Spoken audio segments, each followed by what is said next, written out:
अफवाह उड़ाई जा रही है कि सोनम वांगचुक जो है वो बहुत बड़े साइंटिस्ट हैं, तो मुझे एक फाइल बताई जाए कि भारत में एज अ साइंटिस्ट उन्होंने भारत के लिए क्या बनाया। हम लोग एपीजे अब्दुल कलाम जो कि प्रेरणा नहीं एपीजे अब्दुल कलाम साहब को हम लोग मिसाइल मैन कहते हैं, तो उसका इतिहास हमें मिलता है। लेकिन सोनम वांगचुक साइंटिस्ट है और उन्होंने भारत देश के लिए क्या किया वो जरा बताया जा सकता है। एज अ साइंटिस्ट उन्होंने क्या इन्वेंट किया, एज अ साइंटिस्ट उन्होंने क्या क्रिएट किया, एज अ साइंटिस्ट उन्होंने देश के उत्थान के लिए साइंस और टेक्नोलॉजी में उन्होंने क्या पार्टिसिपेट किया, बताया जा सकता है। मतलब गवार होने के साथ कॉन्फिडेंट भी। वाह बहन, बहुत अच्छी बात है। नहीं है तुझे आज तक कोई फाइल मिली है तो मैं तेरे को प्रूफ देती हूँ ना कि एक्चुअल में सोनम वांगचुक जी को साइंटिस्ट क्यों कहा जाता है और ऐसा किया क्या उन्होंने कि उन्हें साइंटिस्ट कहा जाता है। 1988 में सोनम वांगचुक ने सेकमोल की शुरुआत की, जहां उन बच्चों का एजुकेट किया गया जिन्हें हमारा एजुकेशन सिस्टम फेल बोलकर छोड़ देता था।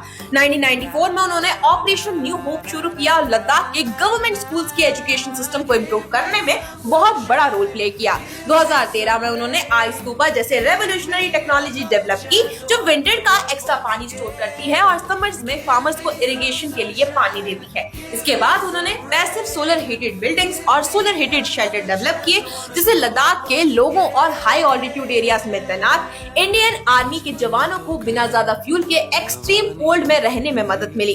फिर उन्होंने Himalayan institute of alternatives Ladakh establish किया, जहां स्टूडेंट्स को सिर्फ डिग्री नहीं बल्कि इनोवेशन और रियल लाइफ प्रॉब्लम सॉल्विंग सिखाई जाती है। और रिसेंटली जोधपुर सेंट्रल जेल में डिटेंशन के दौरान भी वो खाली नहीं बैठे, वो आदमी वहां भी खाली नहीं बैठा। जब उन्होंने देखा कि सर्दी में बैरक्स में रहने वाले लोग ठंड से परेशान होते हैं तो उन्होंने उन बैरक्स को low cost passive heating technology से ज्यादा वार्म बनाने का डिजाइन भी सजेस्ट किया।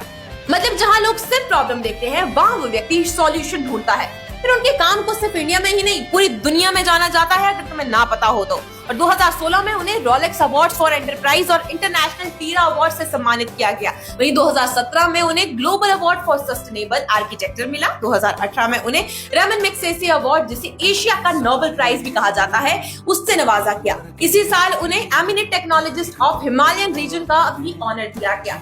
अब जो लोग ये कह रहे हैं कि सोनम जी ने किया ही क्या है, तो फिर मतलब इस वीडियो को देख लो, इससे ज्यादा तो मैं क्या ही बोल सकती हूँ। बाकी आप अंधभक्त हैं, मैं जानती हूँ, आप ऐसी बातें करते रहेंगे, ऐसी बकवास करते रहेंगे, लेकिन फैक्ट चेक करके बोलना चाहिए ना। मतलब बातें करनी है तो फैक्टफुल तो करो, तो बेकार बातें थोड़ा करनी होती है यहाँ की। हाँ जी, उनको साइंटिस्ट क्यों बोला जाता है, अब्दुल कलाम जी को तो मिसाइल मैन ऑफ इंडिया इसलिए कहा जाता है, क्या क्योंकि उन्होंने प्रूव किया था। क्यों? क्योंकि उनका ऑलरेडी प्रूफ है, यहाँ भी प्रूव्ड है, बस देखने का नजरिया होना चाहिए। वो नजरिया आप में नहीं है तो हम कुछ नहीं कर सकते।